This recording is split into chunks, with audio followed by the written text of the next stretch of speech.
Të tjera detaje kanë dalë në dritë në lidhje me ekzekutimin e Edmond Sulës mes natën e së shtunës në Berxull të Tiranës.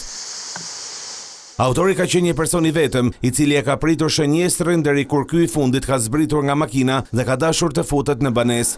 Autori ka qelluar me një plumb pas shpine, ku predha i ka dalë në krahëror, duke lënë të vdekur në vend 50 vjeçarin.